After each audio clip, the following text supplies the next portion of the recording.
시청자 여러분 안녕하십니까? 계속해서 포항에서 전해드립니다. 경북 동해안 지역은 오늘 흐리다가 오후부터 점차 맑아지겠습니다. 아침 최저기온은 영하 1도에서 영상 2도, 낮 최고기온은 영상 4에서 8도 분포를 보였습니다. 내일은 맑겠고 기온은 최저 영하 3도에서 영하 1도, 낮 최고 영상 4에서 8도 분포로 예상됩니다. 해상의 물결은 1에서 2m로 잔잔하겠습니다. 한국전쟁 때 미군 폭격에 의해 희생된 포항 지역 민간인들에 대해 최근 대법원이 국가 배상 책임이 없다는 판결을 내렸는데요. 전적으로 미군의 책임이라는 건데 그렇다고 우리 정부도 적극적으로 협상에 나서지 않고 있어서 유가족들이 반발하고 있습니다. 장성훈 기자가 보도합니다. 지난해 포항에 세워진 미군 폭격 사건 희생자 위령탑입니다. 한국전쟁 당시 미군의 폭격으로 희생된 포항 지역 민간인 180여 명, 그중에서도 진실이 규명된 141명을 기리기 위한 겁니다. 이 같은 사실은 지난 2010년 과거사 정리위원회의 조사를 통해 드러났고 당시 폭격이 우리 군의 요청에 의해 이루어진 것도 확인됐습니다. 이에 유족 박모 씨는 국가를 상대로 손해배상 소송을 냈고 2심 법원은 국가의 책임을 인정해 4,800만 원을 지급하라고 판결했습니다. 그러나 최근 대법원은 미군의 폭격이 직접적인 원인이고 소멸시효가 인정된다며 사건을 파기환송해 사실상 국가의 배상 책임을 인정하지 않는 판결을 내렸습니다. 유족들은 이에 대해 국가 결정에 의해 국민이 희생되더라도 국가가 책임을 지지 않아도 되는 잘못된 선례를 남겼다며 강하게 반발하고 있습니다. 미군이 왜 왔는데? 국가가 불렀기 때문에 미군이 온 거지. 미군이 왜 왔는데? 그리고 국민이 죽었는데 국가가 책임이 없다. 그게 말이 되는 소리냐? 여기에다 2010년 과거사 정리위원회가 피해 보상을 위해 미국과 협상할 필요가 있다고 권고했고 유족들이 수차례 미국과의 조속한 협상을 요청했지만 우리 정부는 4년이 넘도록 감감무소식입니다.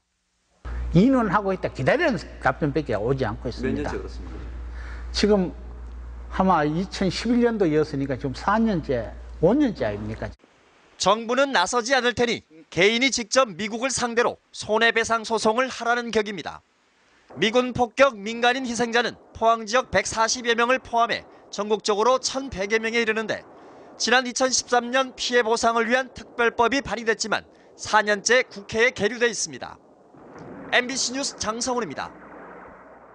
새누리당 공천관리위원회는 포항남 울릉선거구의 김순견, 박명재, 경주선거구의 김석기, 이주형, 정수성 예비후보를 경선자로 결정하는 등 경선지역 31곳을 발표했습니다. 그러나 관심을 끈 포항북 선거구와 영양, 영덕, 울진, 봉화 선거구는 결정을 미뤘습니다.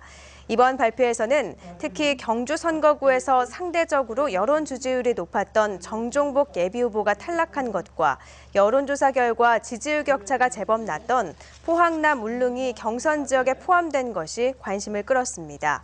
이한구 공천관리위원장은 합의가 이루어지지 않으면 100% 여론조사를 하겠다고 밝혀 경선 룰 결정을 두고도 후보 간 치열한 경쟁이 벌어질 것으로 보입니다. 전국시장군수구청장협의회와 전국시군자치군의회 의장협의회가 오늘 서울프레스센터에서 기자회견을 갖고 각 정당은 이번 총선에서 기초자치단체의 정당 공천제 폐지를 공약으로 채택하라고 촉구했습니다.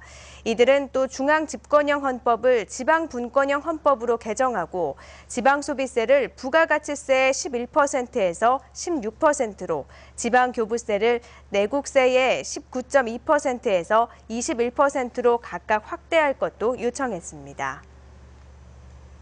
포항문화방송은 오늘 밤 11시 10분부터 포항 북구 새누리당 예비후보 토론회를 생방송합니다. 오늘 토론은 새누리당 공천 경합 지역인 포항 북구 예비후보들의 자질 검증과 정책 공약 등을 통해 유권자들에게 알 권리를 제공하기 위해 포항 MBC가 마련했습니다. 오늘 토론은 공약 소개에 이어 공통 질문과 답변, 상호 지정 토론들의 순으로 진행될 예정입니다. 경북도청 개청식이 오늘 안동 예천 신청사에서 개최됐습니다. 개청식에는 박근혜 대통령을 비롯해 각국 주한대사와 대구, 충북, 전남 등 시도지사, 대구 경북 지역 국회의원, 지역 주민 등 5천여 명이 참석했습니다. 특히 주한대사 22명 등 30개국의 외교관과 베트남 타이 응웬성 등 세계 자매 우호 도시에서 사절단이 참석했고 중국 인민일본 등 2개 해외 언론사가 취재팀을 파견하는 등 높은 관심을 보였습니다. 붕괴된 울진 석회성 광산의 허가기관인 산업통상자원부와 광산사무소 직원들이 현장 조사에 나섰지만 항구적인 대책은 내놓지 못하고 있습니다. 어제부터 현장을 조사한 산업부 공무원 등 조사단 17명은 주민들과 가진 간담회 자리에서 광산 내부는 입구가 막혀 들어가지 못했고 균열과 함몰이 발생한 남수산은 위험한 것이 사실이라고 밝혔습니다. 조사단은 육안으로 점검한 수준이고 이 정밀 진단은 최소 6개월에서 1년이 걸린다는 입장이지만 진단 주체는 누가 할지, 장단기 대책은 무엇인지 등 주민들의 질문에는 해법을 제시하지 못했습니다. 한편 녹색연합은 산사태 전문가 등으로 민간 조사단을 꾸려 붕괴된 마을 뒷산을 조사할 예정입니다. 포항 대리운전기사 협동조합은 오늘 기자회견을 갖고 대리운전센터들이 콜비를 지나치게 인상하고 보증금을 받은 뒤 영수증을 주지 않는 등 횡포를 부리고 있다고 주장했습니다. 협동조합은 포항 지역 20여 개 대리운전센터들이 건당 콜비 수수료를 이달부터 2,500원에서 3,000원으로 인상했고 보증금 명목으로 20만 원을 받으며 보험료도 상대적으로 높게 받는다고 주장했습니다. 이에 대해 대리운전센터 측은 콜비는 경주 등 다른 지역에 비해 낮아 15년 만에 올렸고 보증금 20만 원은 범칙금 대납 등에 필요한 것으로 전체 금액으로도 많지 않다고 반박했습니다. 보건복지부가 지난 2014년 7월부터 지난해 6월까지 전국 414곳의 응급의료기관을 대상으로 시설과 운용 실태를 평가한 결과 경북에서는 14곳이 최우수 등급을 받았습니다. 안동병원은 전국 권역응급의료센터 18곳 가운데 상위 40%에 해당하는 최우수 등급을 받았고 포항 성모병원과 구미차병원 등은 지역응급의료센터 최우수 등급을, 안동의료원과 울진군 의료원 등 8곳은 지역응급의료기관 최우수 등급을 받았습니다. 반면 대구의 응급의료기관은 이번 평가를 통해 2곳만 최우수 등급기관에 선정됐습니다.